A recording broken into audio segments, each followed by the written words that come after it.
জীবনটা হলো পানিতে ভাসা নৌকা, কখনো সুখের পাল তুলে, কখনো দুঃখের স্রোতে ভাসে, কখনো রোদের আলোতে হাসে, আবার কখনো মেঘের আড়ালে লুকিয়ে কাঁদে। এটাই জীবনের বাস্তবতা।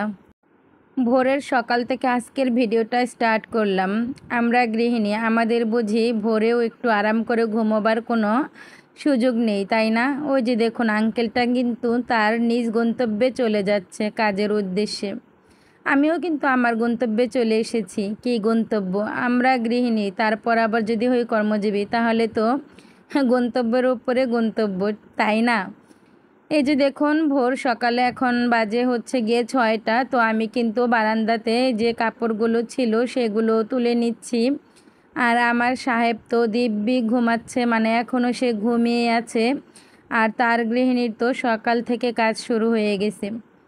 প্রতিটা গৃহিণীর সকালটাই না আমার কাছে মনে হয় ঠিক এভাবেই শুরু হয়। যারা কর্মজীবী না তাদের হয়তো একটু ভিন্নতা, তবে আমার কাছে মনে হয় তাদেরও ভিন্নতা হয় না। কারণ কি জানেন? কারণ তাদের হাজব্যান্ড চাকরিজীবী, তাকেও তো গুছিয়ে দিতে হয়, তাই না? যাই হোক, এই তো আজকে আমি একটি মানে রান্না করব। এটা তো আমার লাইফস্টাইল ভিডিও। তো রান্নার কাজে যেহেতু চলে এসেছি, রুটিটা তো আমি ফ্রোজেন করে রাখি। তো রুটি ভেজে নেব, রুটি বা পরোটা। আর এই তো এখানে আমি পেঁপে কেটে নিচ্ছি কিউব করে। আর এই পেঁপেটা দিয়ে কি রান্না করব সেটা আপনাদেরকে দেখিয়ে দিব। তো তার আগে সেই বোরিং কথাটা একটু বলে নিই, যদি ভালো লাগে। আর আমার ভিডিওটা যদি আপনি ভালোবেসে দেখেন, তাহলে প্লিজ একটি লাইক দিয়ে ভিডিওটা কন্টিনিউ করবেন। কারণ আপনার একটি ছোট্ট লাইক কিন্তু আমার এই চ্যানেলটা আরও 5টা ভাই আপুর কাছে পৌঁছে দিতে সাহায্য করবে। এই যে দেখেন, হ্যাঁ, আমাদের কাজ কিভাবে গুছিয়ে করে, আসলে একটু গুছিয়ে বা বুঝে শুনে কাজ করলে কিন্তু সেই কাজ তাড়াতাড়ি শেষ হয়ে যায়, এটা আমার কাছে মনে হয়।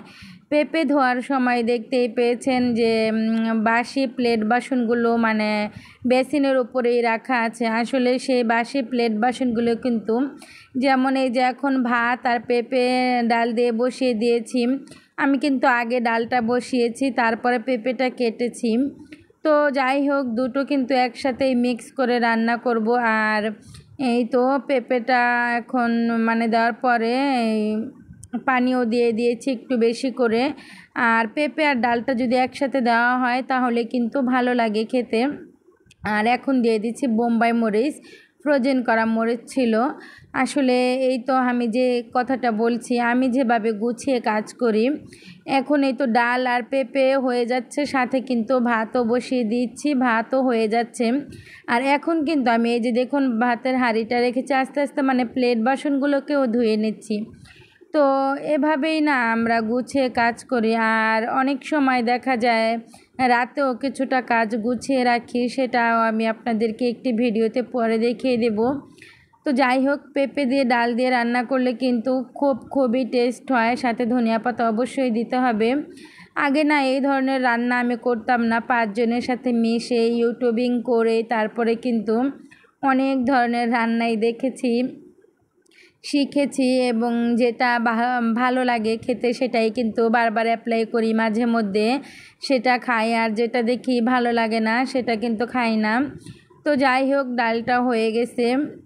আর আপনাদের সাথে শেয়ার করছি, আজকে অনেক দিন ধরে গুঁড়ো মাছ খেতে ইচ্ছে করছিল, মানে গুঁড়া মাছ বলি, ছোটো মাছ বলি। এই তো এখানে মানে 1 পোয়া মাছ এনেছি। দেখেন আমি 2 হাত দিয়ে কি তাড়াহুড়ো করে কাজ করছি। মাছ মাছটা কিন্তু ধোয়াই ছিল। তো একটু একটু আবার ধুয়ে নিতেছি। আর মাছটা না একদম ফ্রেশ, একদম আমার কাছে মনে হয় গ্রামের ভাষায় মা খালারা বলে যে মানে চাল ভাজার মতো ওরকম মাছগুলো না এত বেশি তাজা ছিল।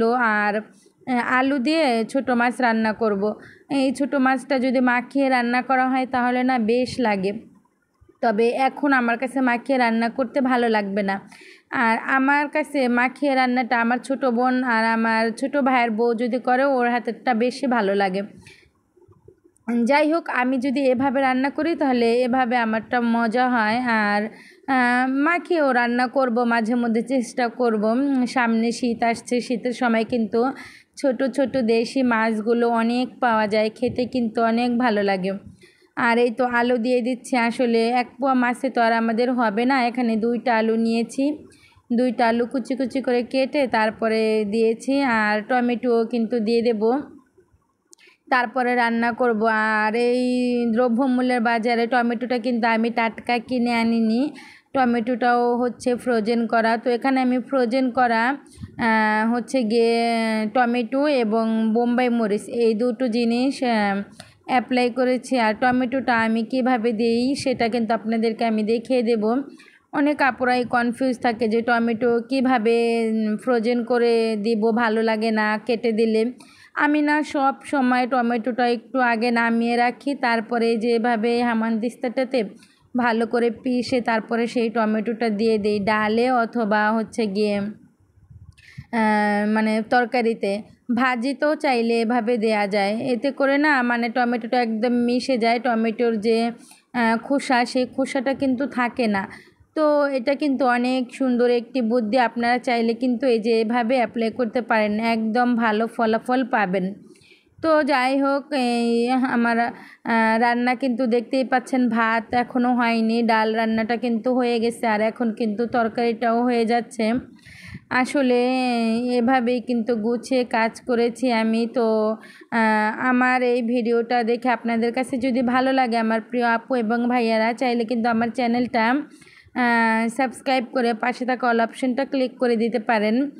আর আমার আগের কিচেন রুমটা না ভীষণ সুন্দর করে রেখেছিলাম, কারণ আমি তখন সেই বাড়িটাতে নতুন গিয়েছিলাম। নতুন বাড়িটাতে আমি বাড়িওয়ালা ঠিক যেভাবে আমাকে মানে দিয়েছিল ফ্ল্যাটটা, আমি ঠিক সেভাবেই রেখেছিলাম, কোনো রকম নোংরা করিনি। আর এই বাড়িটাতে তো এসেছি যে 2 মাস হচ্ছে।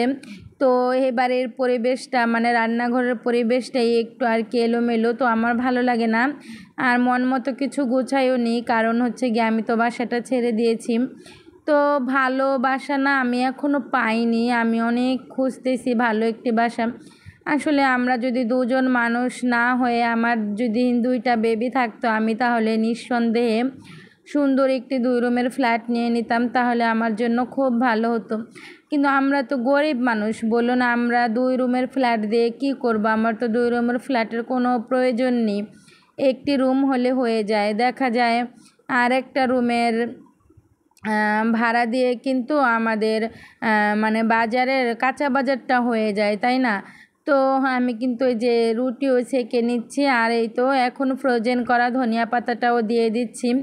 আসলে ফ্রোজেন করা ধনিয়া পাতা দিলেও কিন্তু এভাবে ধনিয়া পাতার কালারটা এই যে দেখুন এখন ঠিক হয়ে গেছে, প্রথমে কিন্তু একটু ফ্যাকাশে লাগছে। আসলে এটাও কিন্তু আমি একসাথে 20 টাকার ধনিয়া পাতা এনে তারপরে রেখে দিই এভাবে, এতে করে কিন্তু আমার ঝামেলা কম হয়। আর দেখুন কালারটা ধনিয়া পাতার কিন্তু ঠিক এসেছে। আর এই তো এখানে আমি আপনাদেরকে একটা জিনিস দেখাচ্ছি, দেখুন কুকুরের বাচ্চা 2টা কি সুন্দর করে ভাই বোন কিন্তু ওরা, তাই না? একে অপরকে জড়িয়ে ধরে ঘুমিয়ে আছে। এটা কিন্তু আমি